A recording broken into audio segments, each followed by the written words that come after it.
Eran los inicios del año 1912. Un trozo gigante de hielo se rompió en un glaciar en el suroeste de Groenlandia. El hielo estaba formado por la nieve que había caído unos 100.000 años antes del evento.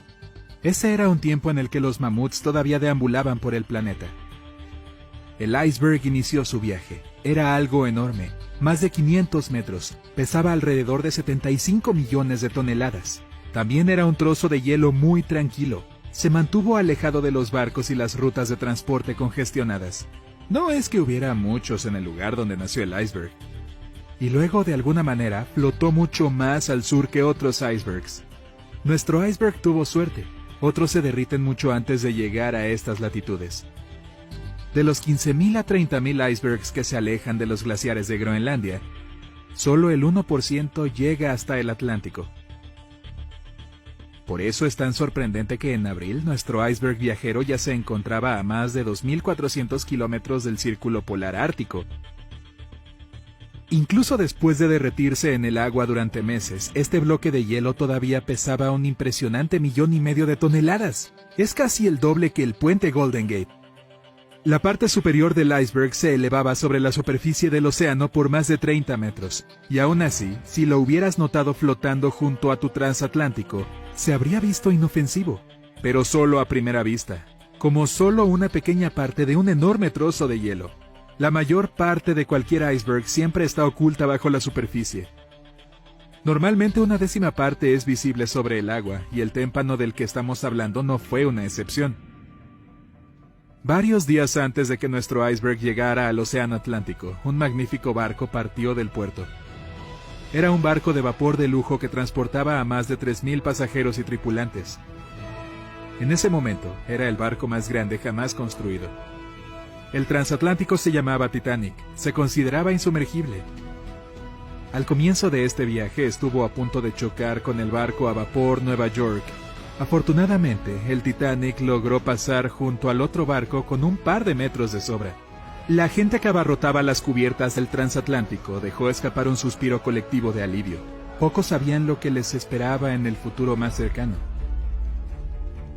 Mientras tanto, el iceberg se acercaba a la zona que iba a cruzar el Titanic en su camino a Nueva York. Sucedió el 14 de abril, cuando el barco estaba en el Océano Atlántico Norte, a 600 kilómetros de Terranova. Aproximadamente a las 11:40 p.m., las personas que aún estaban despiertas a bordo del Titanic se derrumbaron, empujados por una fuerza misteriosa y poderosa. Los que ya se habían acostado fueron catapultados al suelo. Tanto los pasajeros como los miembros de la tripulación gritaron, aterrorizados y confundidos. Apenas unos minutos antes de que comenzara la conmoción, apareció un iceberg junto enfrente del barco. Era nuestro iceberg errante. ¿Por qué la tripulación no lo había notado antes? Puede que haya varias razones, te las contaré un poco más tarde. De todos modos, una vez que el revestimiento chocó con el enorme trozo de hielo, estaba condenado. Incapaz de desviar su curso, el barco rompió al menos 5 de los compartimientos de su casco. Comenzaron a llenarse de agua a una velocidad alarmante. Los compartimientos del Titanic no estaban tapados en la parte superior. Es por eso que el agua se derramó y comenzó a inundar cada uno. La parte delantera del barco comenzó a hundirse, lo que provocó que la parte trasera se elevara verticalmente en el aire, y luego, con un rugido ensordecedor, el revestimiento se partió por la mitad. El resto es historia. Pero pocas personas saben qué pasó con el iceberg después de que el barco lo golpeó.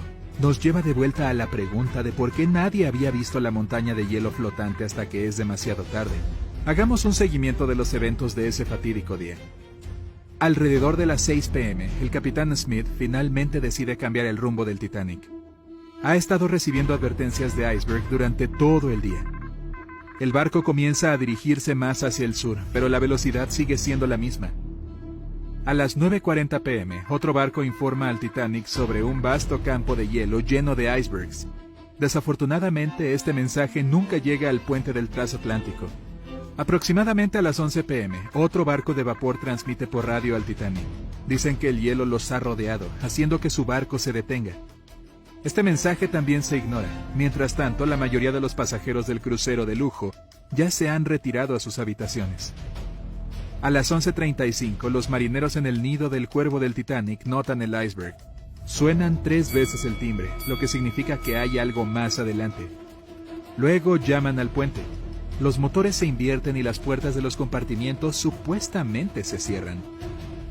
Solo 5 minutos después, el costado de estribor del enorme transatlántico choca con el iceberg. La sala de correo comienza a llenarse de agua. Pronto llegan otros informes. No suenan alentadores. Al menos otros 5 compartimientos están inundados. Se hace evidente que el Titanic solo tiene unas horas antes de hundirse. La noche fue excepcionalmente tranquila, sin luz de luna, sin viento y sin olas. Y como las olas no rompían contra el iceberg, era difícil percibir al gigante. Pero también existe la teoría de que lo que hundió al Titanic fue un iceberg negro. Si tuvieras que dibujar un iceberg, apuesto a que sería un gran trozo de hielo blanco cubierto de nieve. Pero aquellos que han visitado la Antártida saben que los icebergs vienen en millones de tonos. Pueden ser multicolores, estampados o rayados como caramelos. Los icebergs también pueden ser negros. Hay 2 formas en que se puede formar un fragmento de hielo de un color tan inusual. Primero, el hielo puede ser extremadamente puro, sin burbujas de aire ni grietas. En este caso, no hay nada que disperse la luz. El iceberg lo absorberá todo y se verá negro. O un volcán en erupción puede cubrir un glaciar con una ceniza volcánica. Entonces, el hielo que se desprende de este glaciar también será de color oscuro. Los expertos no conocen la verdadera razón por la que el iceberg del Titanic se veía tan oscuro, o si realmente era así. Pero uno de los marineros que estaban en el nido del cuervo testificó que el hielo era negro. El otro dijo que era gris o gris oscuro.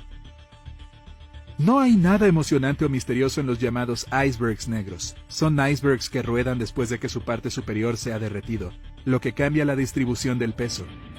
Si su parte inferior es lo suficientemente suave para absorber la luz, se ven oscuros.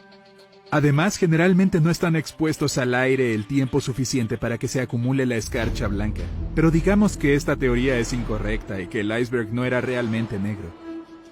Y aún así, la única razón por la que ves cosas es porque la luz se refleja en ellas.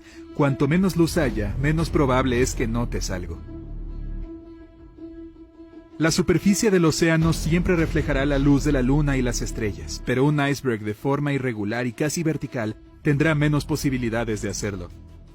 Por eso se verá casi negro contra la superficie del agua reluciente. Por la noche, los icebergs pueden ser bastante difíciles de detectar sin un radar. En cualquier caso, nuestro iceberg no se notó a tiempo. El Titanic se estrelló contra él y se hundió. ¿Fin de la historia? Aparentemente no. El 15 de abril, el transatlántico alemán SS Prince Adalbert navegaba por el Atlántico Norte. Viajaba a unos pocos kilómetros del lugar donde el Titanic se había hundido varias horas antes. El jefe de supervisión del barco alemán, que aún no se había enterado del desastre, vio un iceberg. Lo que le llamó la atención fue una mancha bastante grande de pintura roja que recorría la base del iceberg. Sorprendido, el hombre tomó una foto de su descubrimiento. Pensó que la pintura significaba que un barco chocó contra el iceberg durante las últimas 12 horas. La siguiente persona que vio el infame trozo de hielo y tomó su foto fue el capitán de la embarcación utilizada para tender cables de telecomunicaciones en alta mar. El barco fue enviado para ayudar en el área donde el Titanic se había hundido. Más tarde, el capitán afirmó que el iceberg que había visto era el único en esa área. Además, la pintura roja. No fue difícil conectar los puntos. En 2015, una de estas fotos se vendió en una subasta por más de $32,000. Y aún así, los expertos no están seguros de si la imagen realmente muestra el infame bloque de hielo. Podría ser otro iceberg inocente que flotaba cerca en ese momento.